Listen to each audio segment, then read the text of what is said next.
RG कर अस्पताल में हुई दरिंदगी के विरोध में बीजेपी के बंगाल बंद और छात्रों के प्रदर्शन को लेकर सीएम ममता बनर्जी ने अब चुप्पी तोड़ दी है।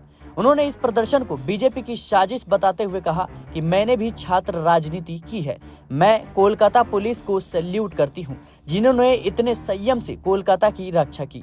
बीजेपी पर हमला बोलते हुए ममता बनर्जी ने कहा कि बीजेपी चाहे जितनी साजिश कर ले, लेकिन बीजेपी सफल नहीं हो पाएगी। पूरे भारत में बीजेपी कहीं नहीं जीतेगी।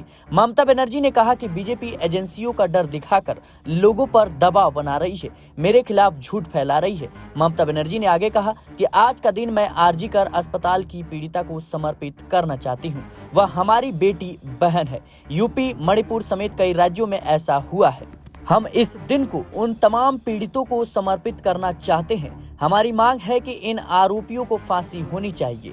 हम इसके लिए न्याय चाहते हैं, लेकिन बीजेपी जो कर रही है उससे साफ है कि उसे न्याय नहीं चाहिए। ममता बनर्जी ने कहा कि राज्य में पुलिसकर्मियों को पीटा गया, गाड़ियां जलाई गई, ईडी और अन्य एजेंसी का दबाव बनाया गया। ये सब कुछ बीजेपी ने चलाया। बीजेपी को न्याय नहीं चाहिए। ममता ने कहा कि अगर बंद बुला नहीं है तो मोदी के खिलाफ बंद करो। उन्होंने कहा कि मैं पूछना चाहती हूं कि बीजेपी यूपी, असम, राजस्थान में हो रहे अपराध पर क्यों कुछ नहीं बोलती। ममता बनर्जी ने आगे कहा कि हमने प्रदर्शनकारी डॉक्टरों के खिलाफ कोई कार्रवाई नहीं की है, लेकिन दिल्ली में उन्होंने डॉक्टरों के खिलाफ एफआईआर दर्ज कर दी है। मैं 12 तारीख को पीड़िता परिवार से मिली। मैंने 5 दिन तक समय मांगा था, लेकिन नहीं दिया गया।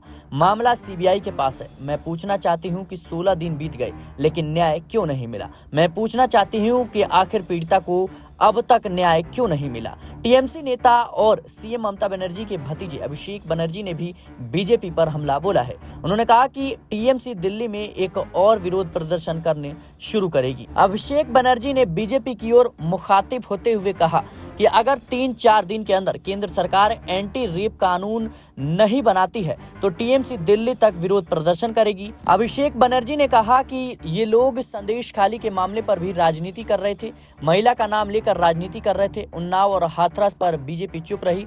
बंगाल को बीजेपी से सीखने की जरूरत नहीं है। उत्तर प्रदेश, मध्य प्रदेश और राजस्थान, हर जगह महिलाओं के खिलाफ इतने अपराध होते हैं, क्या बीजेपी को कुछ नहीं दिखता। फिलहाल के लिए इस रिपोर्ट में इतना ही। देश और दुनिया की तमाम खबरों के लिए बने रहे नेक्स्ट 9 पॉलिटिकल बाइट के साथ।